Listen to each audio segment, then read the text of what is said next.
Welcome to the Contract Teardown Show from Law Insider, where legal experts tear down contracts from some of the most well-known companies and high-profile executives around the world. Today on the Contract Teardown, attorney Olga V talks visual design of contracts using documents from Apple and Google. So let's tear it down. So guys, today what we're doing is going through a couple of special documents because we're getting into kind of the nerdy. We're stepping back a little bit on the purpose of these documents and how design and layout can impact them. So we're going to talk about these two documents, one from Apple, one from Google. Olga, real quick, tell me what these documents are. Why are we looking at them? When are we as lawyers going to run into these kinds of documents? Yeah, those documents are live. We're talking about Apple's app privacy details, which is the program that was recently rolled out. Apple designed what's called privacy nutrition labels, as they're kind of more widely known, to help users to better understand an app's data usage practices before they download. And so they're essentially encouraging developers for every app, we're talking about 1.8 million apps on the App Store, to follow strict privacy guidelines and report how that data is collected. And so they made an effort to provide guidance. And recently, Google came up with a slightly different document, which is terms of services, which is an evolution in terms of services for Google, both in substance and presentation. And those documents are highly enlightening where we are going with consumer-facing documents and contracts. Okay, cool. So here are those two documents. And what's neat about these in this context, if you guys have not paid attention to this, Apple, and this is consistent with their business model, so it's nice to act like they're holy and righteous here, but Apple has been really deliberate and diligent about privacy of late. You've seen ads for this. Google famously is not as concerned about it. You know, their whole business model is built on using your data in different ways and sharing it in different ways and selling it in ways that really drive their model. So it's an interesting contrast in these two documents. And what we're going to do is look at these in an original way.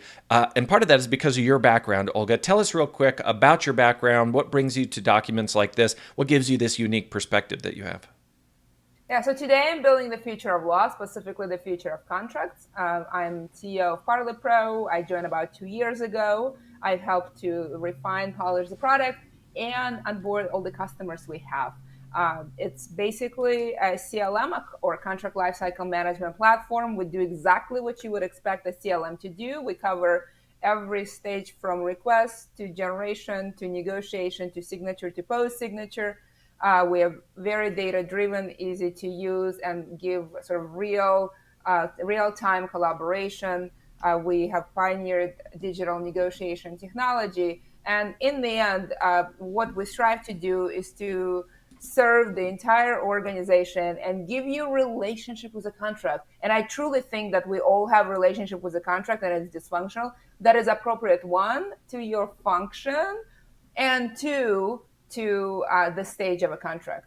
And today, most of us, from lawyers to business professionals to consumers, have a highly dysfunctional relationship. We don't know what's in it. We don't know how to engage. And we're most certainly underserved by the contracts we have. Yeah. Well, and these two documents are an interesting example of sort of the shift in this space. So let me share them with you real quick, and we'll talk about some big picture stuff at the outset, Olga. Let me share real quick the Apple document, and I'll scroll through this, and then jumping over to the Google document, scrolling real quick. What you guys see is that this looks different, right? Like this looks different than the contracts that you and I looked at in our case books in law school. And so to sort of frame the conversation, Olga, tell me about that. Tell me about information design as a field. Not only does this aesthetically look different, but the way it's structured, the way it's organized. Talk to us about fixing that in contracts. Tell us about the field of information design. Yeah. Generally speaking, all legal assets, including contract assets, are becoming an experience. What I just emphasized, this relationship, not just being useful and understanding, but being kind of a place of record and a place of delight and a place of engagement and a place where you live and find useful and do not fear and have an appropriate relationship. And that requires designing an experience. Just like any relationship, like with your spouse, you had to build, or with your children, or with your dog, all experiences must be designed. So we are entering an era where legal experiences are productized and designed and guide you in an effort to be controlled and give you what you need, but also to kind of get the insight and continue building. And so we see that, and that field is multidisciplinary. This field is evolving. It didn't just start yesterday. It's been evolving for quite a while. But basically, it is an empathetic place of having a user in mind, for the mutual benefit for the user and for the business, to present information in a way that is useful, that is of service, that is available when needed. And so various principles have been evolving, and both and Apple and Google documents incorporate those principles. And I think we're very much in the beginning of it. I think we'll see more of those principles evolving. As I said, it is a multidisciplinary approach. So I think it's useful for lawyers to understand the basics. And there may be some lawyers who will actually become informational designers.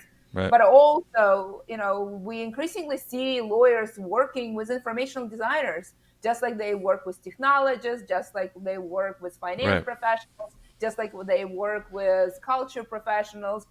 Working with a designer professional is a thing, and we must learn how to communicate what's important to us to make experiences better for our businesses, for our users, for end consumers, for whoever the demographic is. Sure. And in this conversation, to your point, like, we're not trying to tell you guys, hey, go become designers tomorrow and here's how to do it. But hopefully we can give you enough context that you know how to ask the questions, right? To recognize some of the differences in this kind of experience. What we'll do is sort of start with the obvious. On the Google terms, if you look at it, Google is famous for, they didn't have, like Yahoo was all kinds of articles and stuff on the front page, and Google had a white page with a single block, and that was the experience. And if you look at the Google terms of service, you see a whole bunch of white, right? Like there are huge borders on the side. Throughout the document, you see a bunch of white space, really actually in the Apple App Store as well. Talk to me about that negative space and how that changes the experience of the contract. Yeah. So the negative space or white space, negative space sounds like a negative experience, but actually in design, negative space is basically what's around the element of design. And it's important. You cannot have an image unless you have some contrasting background or space or negative space. You cannot see light unless there is contrasting dark. And that's very important. This is before we get into substance of the documents. That's before we get into headings and all of that. The information has to be, one, inviting, and two, it has to stand out. Important things have to stand out. And the way things stand out to us visually is through contrast.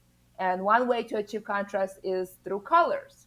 White and black are clearly contrasting colors. If you look at, Apple or Google documents, they're using white and black to really show contrast.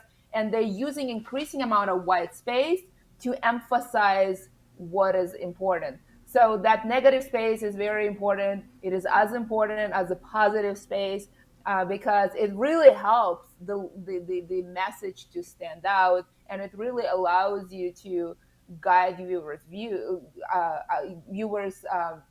attention. So, for example, if something is very important, you will see more white space around it, and it will invite your eyes to sort of be part of the conversation and really zero in on things that are important. So if you scroll down through the Apple document, it's very apparent that they're guiding your eyes to various headings, to various table, to various elements, by basically leaving chunks of white space. Right.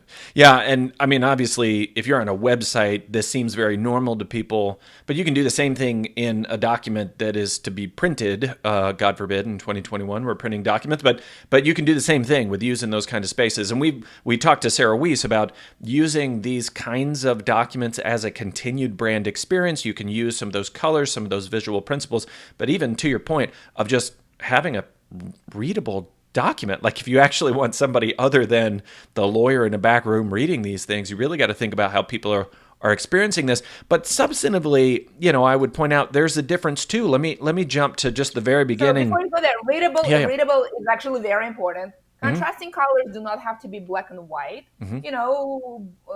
Blue and yellow are contrasting. Red and green are contrasting color on the color wheel. And so and Sarah makes a great point in that we spend so much money on SEO and digital presence and showing up in various social media. We drive people to our websites. They get there, and what they get is a wall of text. Right. Right. They first and foremost, doesn't feel inviting to read. It just doesn't seem like very interesting. And two, to her point, it's not on brand. I would say in Apple case and Google case, they're kind of simple design, very clean. It's very much on brand. They're both known to be minimalist. They're both known to be simple, no kind of frills, no colors, right to the point and helpful. So in their case, that is their design. I would say that's a continuation of their brand as well, in addition to being able to guide your eyes as a viewer. Right. Yeah. And to that, substantively, this is the beginning of the Google document. This is literally the first paragraph of this document. We know it's tempting to skip these terms of service, but it's important to establish what you can expect from us as you use Google services and what we expect from you. And it's got a head, it's got like a summary paragraph at the beginning with bullet points. It's got all these headings as you go through it. We're avoiding certain. This doesn't sound like heretofore on this date between such and such parentheses so and so. It doesn't look like a typical contract. Are we losing something in the signal to the user of, hey, this is a special kind of document? What are we gaining in its place that we're using language that human beings use? Yeah. I think you're right on point. There's sort of two things. Lack of legalese, so you don't see the hereby, thereby, and all this other jazz. I call it legal voodoo, is not there. It's absolutely not there. There's also sort of simplified language that really tries to, yes, it uses some legal concept. We're not away from legal concept. That is not where we're going. There is still legal concept because we are looking at the legal document after all, so it will have legal concept. It just doesn't have to be legalese. Right. And so you see simple language, short sentences. You see, and I find it very striking and interesting, you see the user being addressed as you. It's a conversation with the friend. Hey, thank you for stopping by and considering my business and being a user. We're here to serve you. And so you see the you very prominently come up in many, many sentences, even just by the way they started. Hey, it's tempting to read, not to read this, but you really should because it's important. Right? Yeah, it sounds like a blog post. Like as you read it, it's if I was on a blog, this is how someone would talk to me.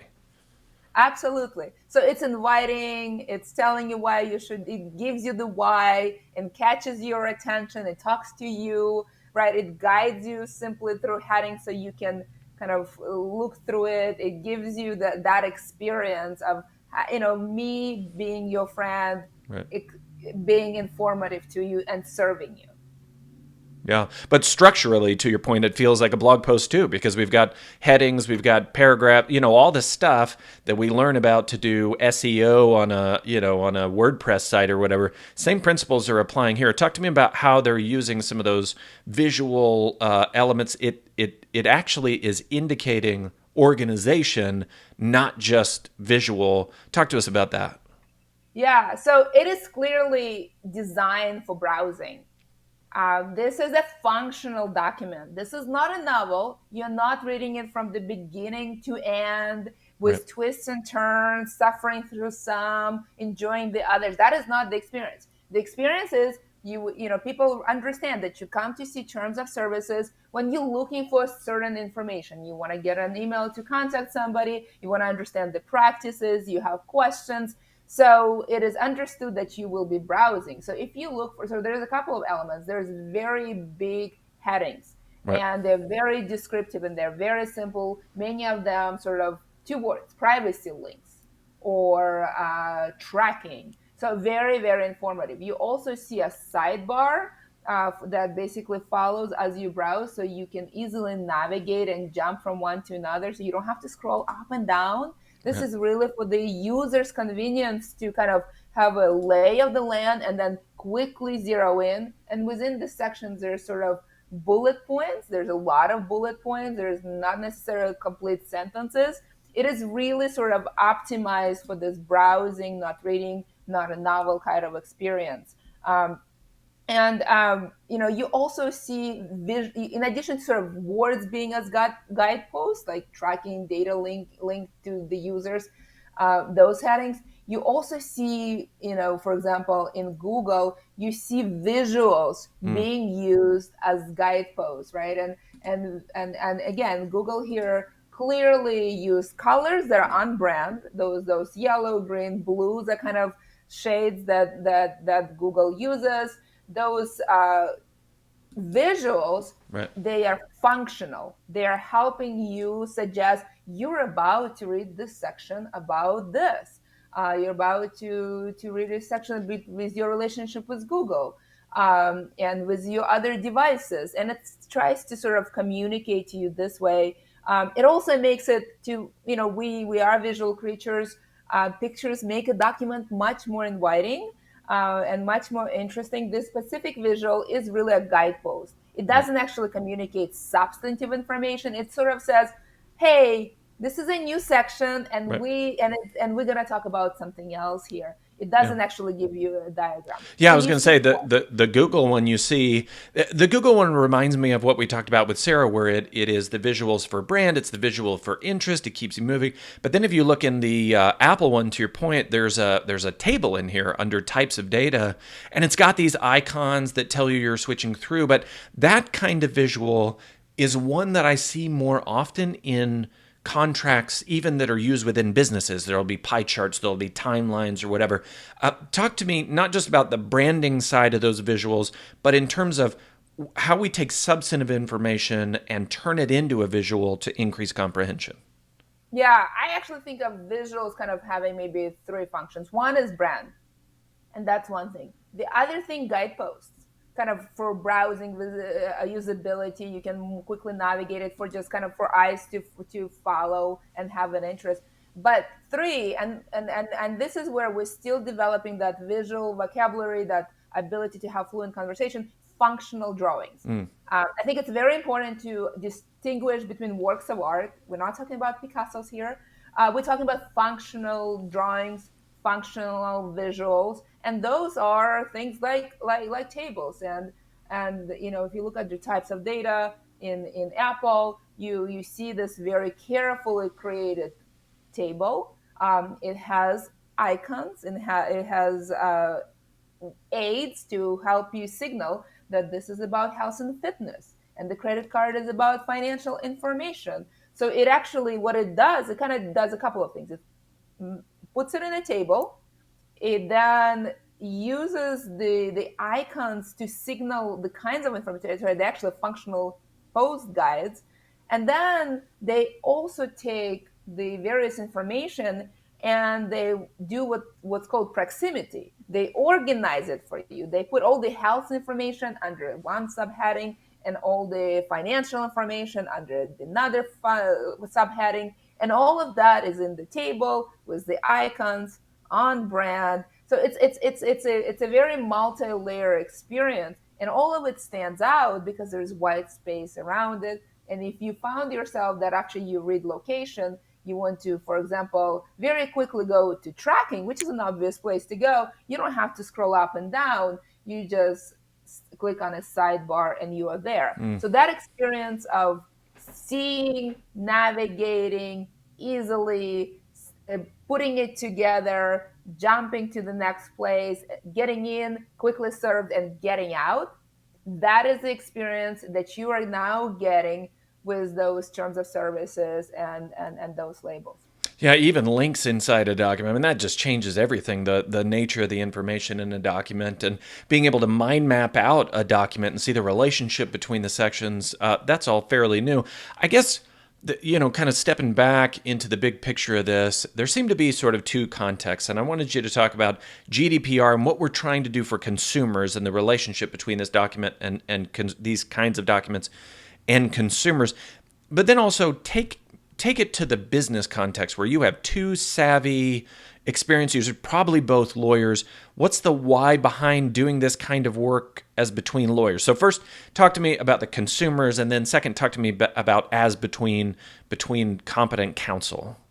Yeah, look, I mean, we know that the role of a lawyer changes. We know we now not just supporting the business, we actually are the business. Legal experiences are part of the business. Many products we create are legal products. At a minimum, there will be terms of services, and every page, every footer will have privacy policy, will have terms of services, and much more. So it is part of the product.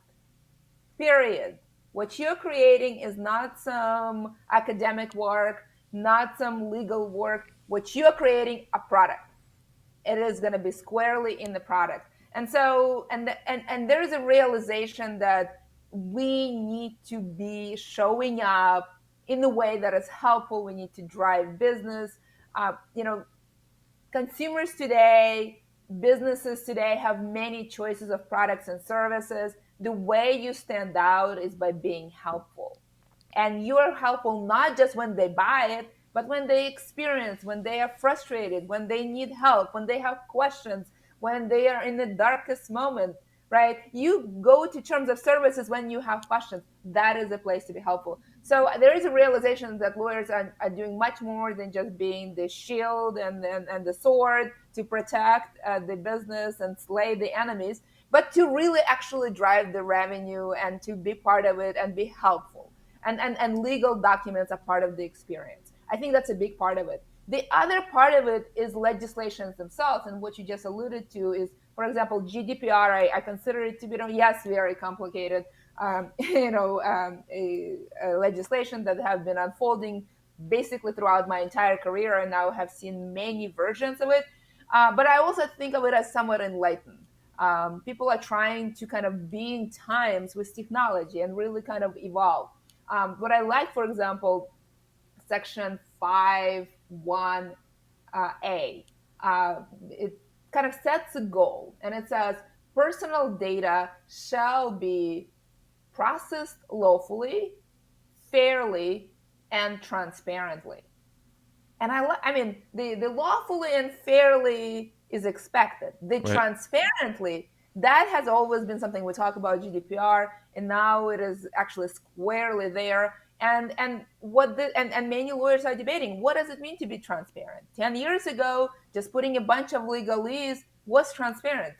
But I think our expectations, societal expectations of transparency have evolved. We now have these collaborative tools. We really like to know what happens.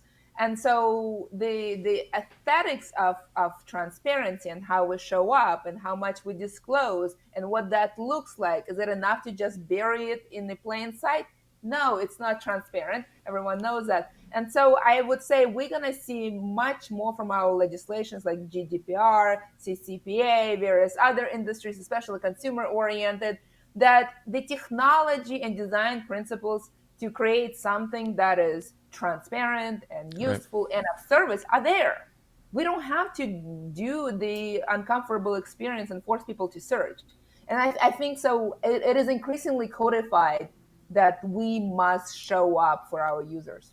Yeah, I think to your point, like it's not actually that important in this work whether the reader actually stops and reads it or not, in the sense that you can't control that. It's not your job to sit and force people to glue them down to sit. But there's something about doing this kind of work that if you will assume somebody's going to actually read it, if you will assume they need to understand it and engage with it, and there needs to be a meeting of the minds among people who otherwise have no reason to cooperate with each other because they're not in the same family or tribe, right? Which is the nature of business, is that their contract is making it so they feel comfortable with each other. Do the mental work, because the mental work that you're talking about is going to improve the product. It's going to improve the way you engage with consumers. And to your point, it's just the more modern vibe of a business. It is this sort of consumer and other business focus, collaboration focus. So I appreciate the perspective. I think these two documents are interesting, both in visually, but also in the substantive contrast of the two companies and how it's driven from business model. I think it's fascinating. So, Olga, for people who want to reach out to you and learn more about what you're doing and your company's doing, what's the best way to connect with you? I am very active on LinkedIn. If you ever show up, you will not miss me. But if you happen to miss me there, definitely reach out. I'm Olga V. Mack on LinkedIn. As somebody who's building the future of law and somebody who deeply cares, I am also a former general counsel and have been practicing law for 15 years. I would like all of us to cross the digital transformation divide in a way that makes us a stronger profession that serves our clients and really impacts the world. So I produce a newsletter and I share my thoughts on LinkedIn. So definitely follow me or get in touch. I love to have conversations. Notes to my legal self. Am I remembering the name of the newsletter right? I think that's right. It is. Notes to my legal self. It is published on About the Law as well. See, I'm on LinkedIn sometimes. I'm there occasionally, okay? If only to tell people congratulations and well said. Well, I appreciate it, Olga. All of Olga's contact information and links to this document, these two documents, and some of the relevant information will be at lawinsider.com/resources.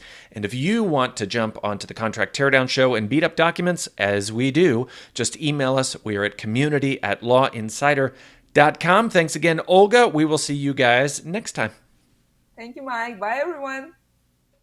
Thanks so much for tuning in to this episode of the Contract Teardown Show from Law Insider. If you're enjoying the show, please feel free to rate, subscribe, and leave a review wherever you listen to your podcasts. That helps others find the show. We really appreciate it. Thanks again for listening, and we'll catch you in the next episode.